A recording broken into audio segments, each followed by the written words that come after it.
Policy Lessons from South Korea's Development. Greening of Industrial Growth with Soogil Young.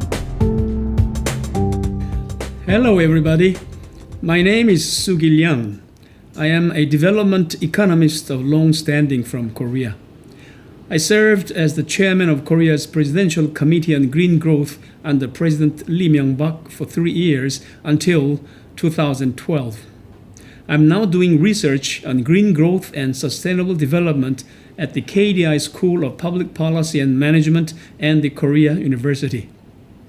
I'm very pleased to be discussing Korea's greening of industrial growth with you today. In 2014, the average household income of Koreans was $46,000.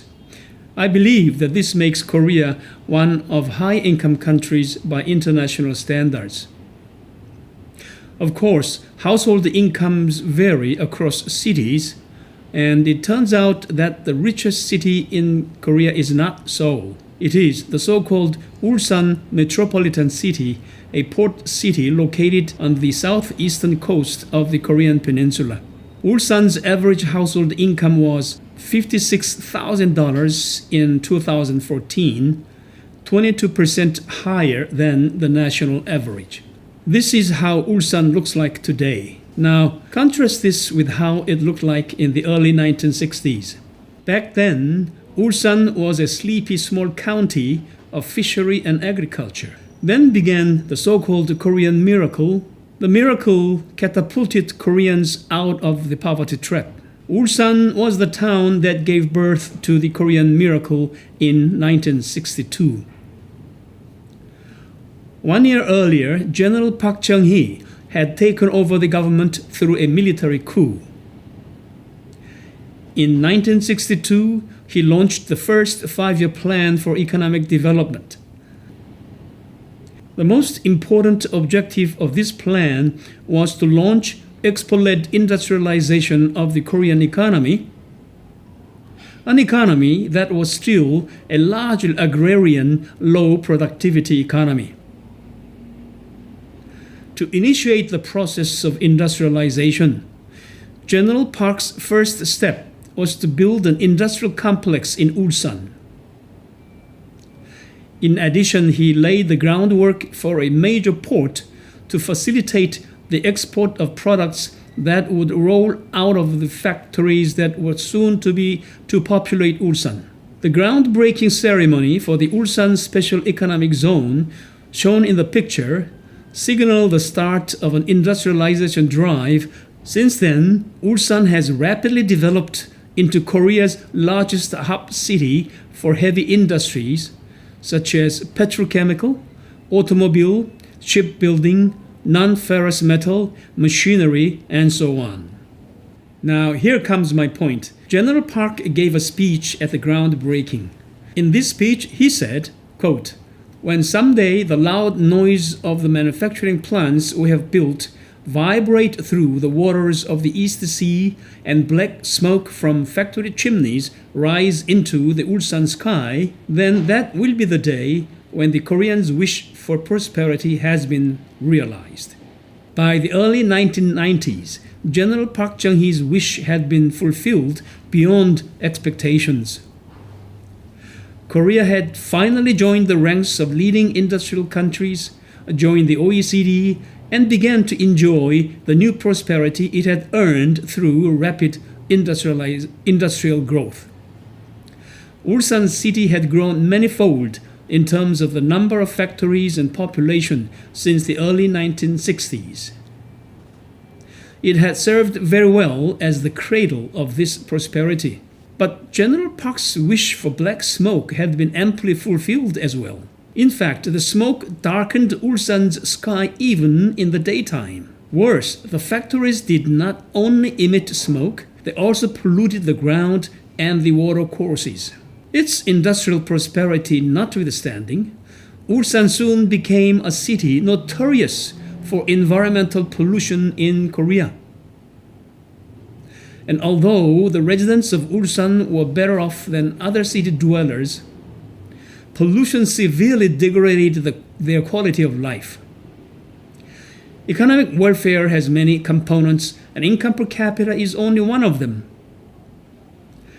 Indeed, as countries escape desperate poverty and move to middle income status, physical and public amenities become important for well-being.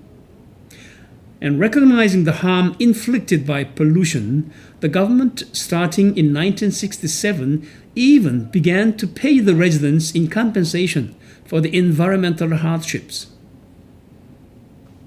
By the 1980s, the problem had become so acute that people began to leave the city in tens of thousands, assisted by the government under a major relocation plan.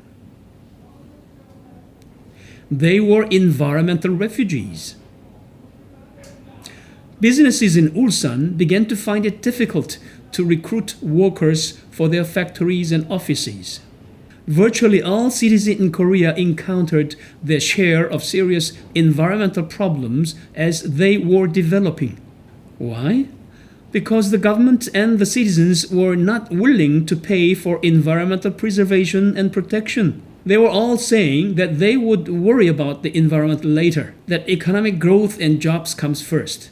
I argue that Korea's so-called compressed development, which made Korea's economic miracle possible, has been largely a story of what I propose to call brown industrial growth.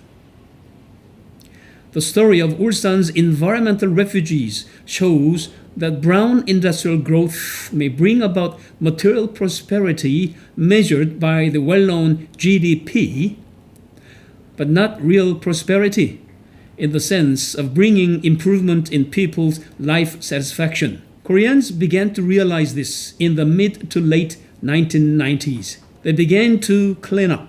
They began to agitate against pollution. They started confronting industrial polluters and the government. And this process was aided by the preparation leading up to the 1988 Seoul Olympic Games and the transition to democracy in 1987. I personally think that green growth in Korea began in earnest at the Ulsan city in the late 1990s. This was natural because the serious environmental impact of Ulsan's industrial development galvanized the local citizenry and gave rise to a widely supported and vocal environmental movement. And this movement gained momentum soon after Korea's shift to local autonomy in the mid-1990s, allowing local residents elect their own mayors in Ulsan and elsewhere. With local accountability came a greater emphasis on local amenities. The photo here shows how green the Ulsan city has become as a result of the shift to green growth since then. How has this come about? It has been a fruit of 1.5 decades of citywide public-private partnership for environmental cleanup. Factories in particular have been environmentally upgraded with clean technologies aided by the information technology. For this, there, of course, has been strengthening of environmental regulations as well as support by the central and the city government. Circularizing the Ulsan economy in order to reduce, reuse, and recycle materials and wastes has been the goal. Various waste management instruments such as volume-based collection fees, deposit refunds, product charges, extended producer responsibility among many have been effectively used.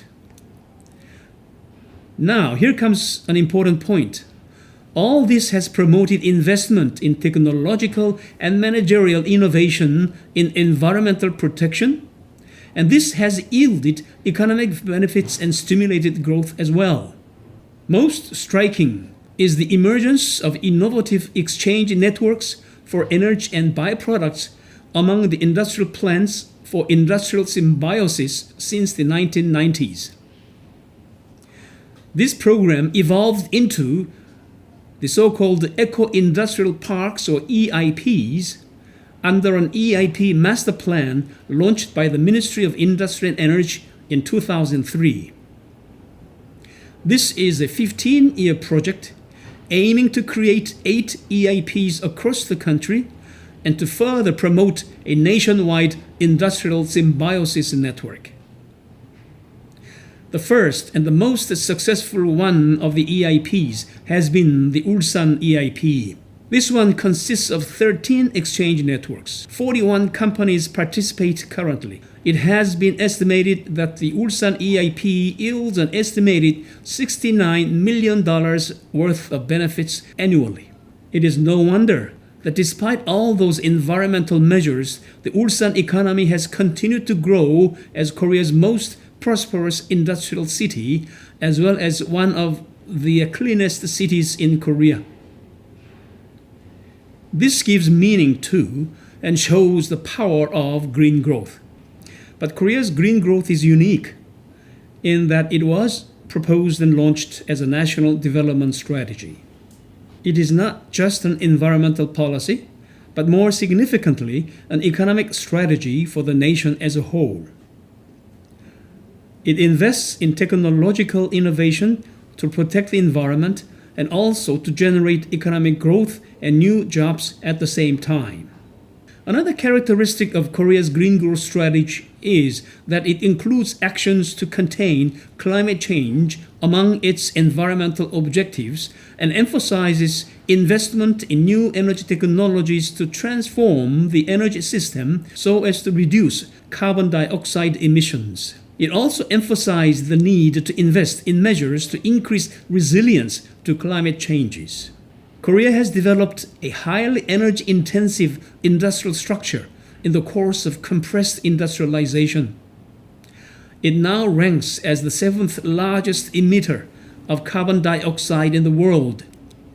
Mitigating this poses a transformative challenge technically, economically, and politically, including for Ulsan City. If Korea had invested in green growth along with the requisite capabilities early on its industrialization trajectory, much of the present day and future costs of greenhouse gas emission mitigation could have been avoided. I'm pleased to remind you that this possibility is open for today's developing countries. In closing, I recommend that developing countries consider Korea's green growth strategy as a new paradigm with which to complement or renovate their existing development strategies. I think that this will easily fit into the planning paradigm of many developing countries. The traditional strategy for what I have called brown industrial growth has reached its limit in this new era of ever-increasing resource scarcity and insecurity, as well as accelerating climate change. Korea is willing and ready to share its experiences with industrial growth, both brown and green, as well as its green technologies. Thank you for your kind attention.